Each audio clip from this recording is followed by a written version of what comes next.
Assalamualaikum warahmatullahi wabarakatuh. Perkenalkan, nama saya Fasya Rondiaza dengan NIM 192231123. Di sini saya akan mempresentasikan hasil analisis frekuensi konsumsi makanan dengan metode estimated food record. Nah, yang pertama-tama yaitu latar belakang. Asupan makan merupakan zat pangan yang dikonsumsi seseorang untuk memenuhi rasa lapar, menyediakan zat gizi, memberi kepuasan emosional, serta menjaga interaksi sosial. Nah, salah satu metode penilaian konsumsi pangan adalah estimated food record, yaitu pencatatan seluruh makan dan minuman yang dikonsumsi dalam periode tertentu, dengan perkiraan porsi menggunakan ukuran rumah tangga. Dan dalam praktikum ini, metode tersebut dilakukan selama 3 hari, yaitu 2 weekday dan 1 weekend melalui wawancara dengan tujuan menilai kecukupan energi, zat gizi makro, beberapa zat gizi mikro, serta mengevaluasi validitas data menggunakan Goldberg Cut-Off. Selanjutnya yaitu ada rumusan masalah. Yang pertama, bagaimana gambaran asupan energi, zat gizi makro, dan beberapa zat gizi mikro pada responden berdasarkan metode estimated food record. Yang kedua yaitu bagaimana validitas data asupan makan responden jika dianalisis menggunakan metode Goldberg Cut-Off. Yang ketiga yaitu apa kendala yang dihadapi responden maupun peneliti dalam pencatatan konsumsi pangan dengan metode estimated food record. Selanjutnya yaitu terdapat beberapa tujuan. Yang pertama, mengetahui gambaran kecukupan energi, zat gizi makro, dan beberapa zat gizi mikro. Yang kedua yaitu menganalisis validitas data asupan makan responden dengan metode Goldberg Cut-Off. Yang ketiga yaitu mengidentifikasi kendala serta memberikan pengalaman praktis dalam penggunaan metode estimated food record. Nah, selanjutnya yaitu hasil dari wawancara. Yang pertama yaitu biodata responden. Nama responden Ratu Cempaka, inisialnya RC, jenis kelamin perempuan, tanggal lahirnya 25 April 2005, usianya saat ini 20 tahun, berat badannya 60 kg, tinggi badannya 156 cm. Nah, tanggal pelaksanaannya yaitu hari Kamis 18 September, Jumat 19 September, Sabtu 20 September, dan nama interviewnya saya sendiri. Nah, selanjutnya yaitu hasil dari perhitungan rata-rata asupan responden RC di hari pertama, kedua, dan ketiga.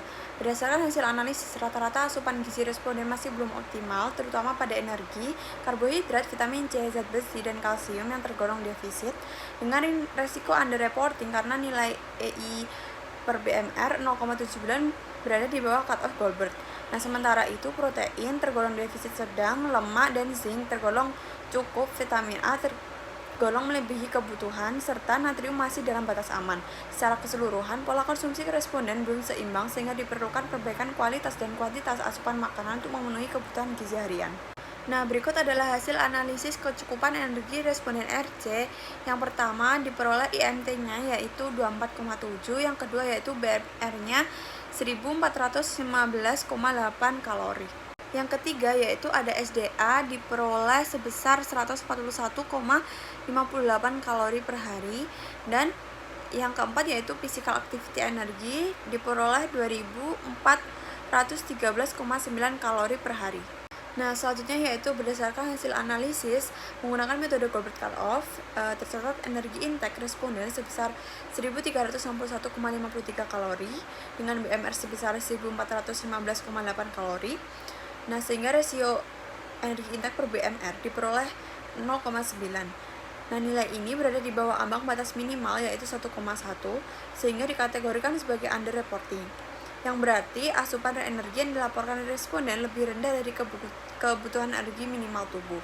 Berikutnya yaitu hasil analisis kecukupan gizi makro dan mikro responden RC kebutuhan dalam sehari berdasarkan AKG rentang umur 19-29 tahun.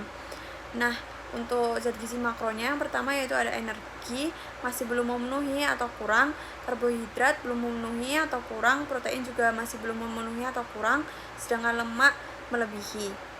Nah, untuk zat gizi mikronya yaitu yang pertama ada Fe masih kurang, kalsiumnya juga masih kurang, zinc-nya cukup, natriumnya kurang, vitamin A-nya lebih, dan vitamin C-nya juga kurang. Selanjutnya yaitu hasil analisis rata-rata total asupan gizi kelompok, yang dimana standar deviasi diperoleh dari hasil analisis SPSS yang menunjukkan bahwa nilai standar deviasi menggambarkan variasi asupan gizi antar responden dalam kelompok.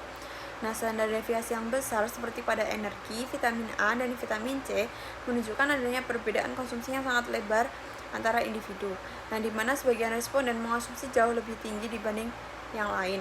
Nah, sebaliknya standar deviasi yang lebih kecil seperti pada lemak dan kalsium menandakan pola konsumsi yang relatif seragam. Dengan demikian, standar deviasi membantu melihat apakah asupan gizi dalam kelompok cenderung homogen atau heterogen. Berikutnya yaitu hasil analisis rata-rata kecukupan energi kelompok menurut WNPG. Nah, dari analisis kecukupan energi menunjukkan adanya kesenjangan besar antara kebutuhan energi dan asupan aktual responden. Dengan persentase kecukupan hanya 54% atau masuk kategori defisit berat.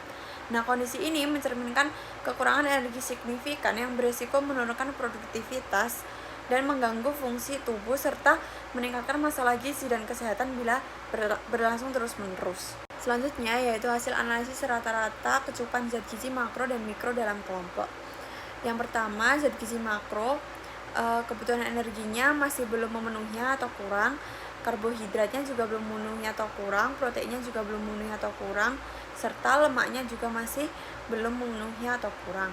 Sedangkan zat gizi mikro yang pertama Fe-nya itu melebihi, kalsiumnya masih kurang, zinknya masih kurang, natriumnya masih kurang, vitamin E dan vitamin C-nya juga masih kurang. Nah, yang terakhir yaitu kesimpulan dasaran.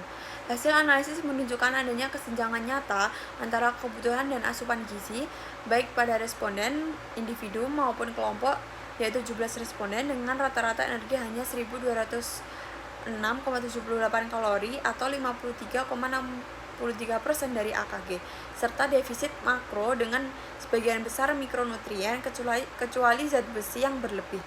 Nah, kekurangan terbesar terlihat pada kalsium dan vitamin C yang berpotensi berdampak pada kesehatan tulang, metabolisme, dan sistem imun. Uji Goldberg Cut-Off juga mengindikasikan adanya underreporting pada pencatatan estimated food record. Oleh karena itu, diperlukan peningkatan kualitas pada pola makan melalui konsumsi karbohidrat kompleks, protein, lemak sehat, serta sumber kalsium dan vitamin C, disertai edukasi pencatatan asupan agar lebih akurat. Nah, upaya intervensi gizi berkelanjutan sangat penting untuk mencegah dampak jangka panjang terhadap produktivitas dan kesehatan responden. Nah, sekian dari saya. Mohon maaf atas salah katanya dan terima kasih.